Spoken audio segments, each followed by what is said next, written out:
राधे महाराज जी। महाराज जी, जब से मैंने होश संभाला है, मन कर्म और वचन से किसी का भी बुरा नहीं चाहा है। महाराज जी, आध्यात्मिक कर्म अच्छे से करते हुए भी हमेशा नकारात्मक परिणाम मिलता है। जैसे कि मैं अपने कार्य क्षेत्र नहीं, आप गलत शब्द मत बोलिए। हमेशा किसी का एक जैसा नहीं रहता, तो हमेशा आपका नकारात्मक परिणाम कैसे आ सकता है?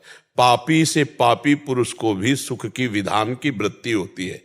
आप देख लीजिए, पापी से पापी भी पुरुष का ऐसा नहीं है कि वो दुखी भोगे, उसके भी जीवन में आनंद आता है, सुख आता है, उल्लास का अवसर आता है। तो आप इतना तो मत कहिएगा कि पूरे जीवन का परिणाम ये है कि हम धर्म से चलते हैं, कोई पाप कर्म नहीं करते, पर नकारात्मक ही उत्तर आता है। ऐसा नहीं, सकारात्मक और नकारात्मक दोनों आते। दिन ही दिन किसी के जीवन में हो ऐसा नहीं, रात भी है, और रात ही रात किसी के जीवन में हो ऐसा नहीं। चूंकि ये प्रकृति का नियम है, इसलिए हम बिना किसी ननुनच के ये आपकी बात काटते हैं कि आप जो है नकारात्मक सोच ही आपके सामने या नकारात्मक परिणाम ही आपके साथ। ऐसा नहीं है, क्योंकि सृष्टि का एक क्रम है, कभी सुख कभी दुख, कभी अनुकूलता कभी प्रतिकूलता, कभी लाभ कभी हानि, कभी मान कभी अपमान। ये सबके जीवन में आता है, सबके जीवन में आता है। किसी का एक जैसा जीवन, भगवान जब अवतार लिए उनका नहीं चला तो मनुष्य का क्या चलेगा? समझ रहे हो ना? कितना सुंदर बढ़िया जनकपुर से ब्याह होके आ रहा है राम जी का। दशरथ जी आनंद मगन फूले, पूरी अयोध्या फूली। अब ये हुआ कि कल सुबह राज्याभिषेक कर दिया, शाम के 14 वर्ष का वनवास निश्चित हो जाता है नहीं। तो इसलिए भाई हम पहले, इसलिए कि आप ऐसा कहेंगी तो सबको लगेगा कि क्या यार परिणाम है, वो धर्म से चल रही और परिणाम नकारात्मक आता है। ऐसा नहीं, ऐसा बिल्कुल नहीं है। जो हमारे पूर्व जन्म में कुछ शुभ और कुछ अशुभ, उससे निकालकर ये शरीर बना है। अब कुछ शुभ आएगा, कुछ अशुभ आएगा। कि आपके जीवन में शुभ नहीं आया? आप ऐसा नहीं कह सकते कि नहीं आया। शुभ आता है तो अशुभ भी आता है। हमको धैर्यपूर्वक अशुभ से लड़ना है।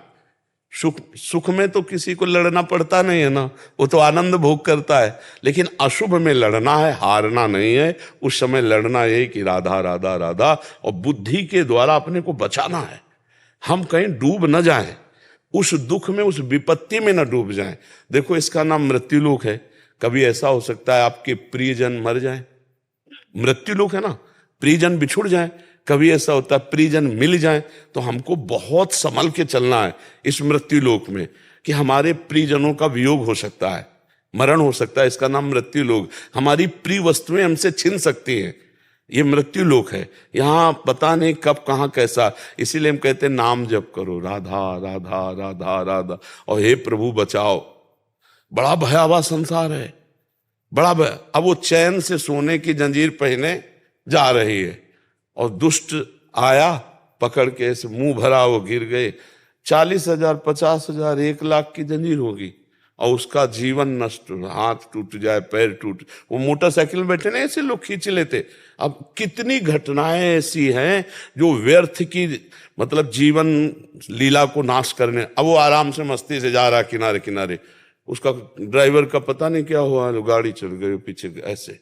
ये बड़ा दुखालय संसार है, भगवान ने लिख दिया है, और ये नाशवान है। दुखालयम अशाश्वतम।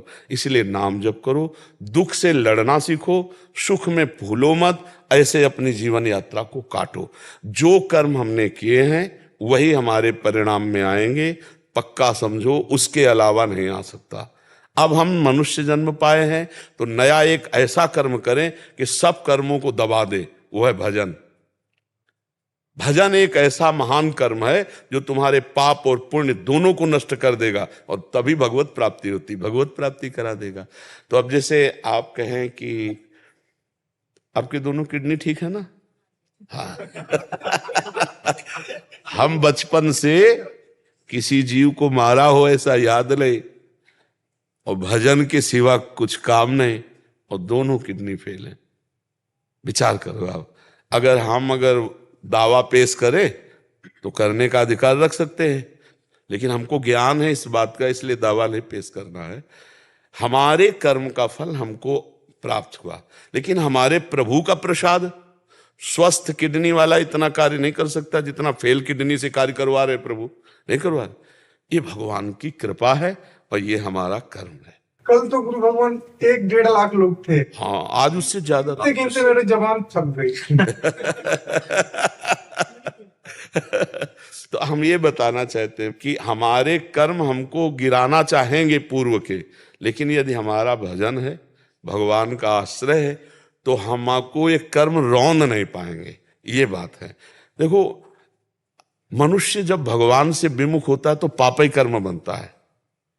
कौन ऐसा गृहस्थ है जिसने भ्रूण हत्या न कराई हो, गर्भ हत्या न कराई हो? कोई बिरले गृहस्थ होगा।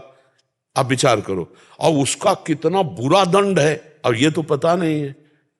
कोई बिरला ऐसा होगा जो बच्चा नष्ट न करवा, तो बिरले ऐसा है। हमें तो बिरला में भी ढूंढना मुश्किल पड़ जाएगा। नहीं तो कई तरह से जीव का नाश होता, कई तरह से नाश किया जाता ना। अब आप कहते हैं हमने कौन सा पाप किया, बहुत सूक्ष्म विषय हम बता रहे हैं। जिस सामग्री से गर्भ में पहुंच जाए तो संतान होगा कि नहीं होगा, उसी सामग्री को व्यर्थ में नष्ट करते हो। क्या उसमें जीवाणु नहीं था? क्या उसमें जीवात्मा नहीं? क्या उसमें वो संतान नहीं है? उसको अगर गर्भाशय मिल जाए तो आकार धारण कर लेना, वो भी पाप है। उसको ऐसे नष्ट करना पाप है। कौन मानता है? किस तरह से व्यवहार हो रहा है आप जब सूक्ष्मता में देखना। तो हमारे भागवतिक कानून में तो सब है ना। और जब दंड मिलता है तो बोले मैंने कौन सा पाप किया। अरे गणना करो पापों की, तो जैसे तुम कह रहे हो गिनते गिनते जबान थक गई, ऐसे पापों की गणना करते करते जबान। फिर भी भगवान हम पर कितनी कृपा की है कि हमें स्वस्थ रखे, हमें वायु मिल रही, आकाश पृथ्वी जल सब, सूर्य चंद्र सब मिल रहे हैं। अब भी चांद से नाम जप करके अपना पूरा रजिस्टर खाली कर दो, पूरे रजिस्टर को डिलीट करवा दो, वो नाम भजन से होगा। इसलिए चिंता मत करो, आप बहुत सुखी हो। ऐसे ऐसे दुखी लोग हैं जिनके न हाथ हैं न पैर हैं, न भोजन की व्यवस्था है, फुटपाथ में मक्खियां भिनभिना रही, भगवान उन पर भी कृपा करते हैं। आप पर तो कृपा है ही। निगेटिव सोच को बदल दो, पॉजिटिव सोच कर लो।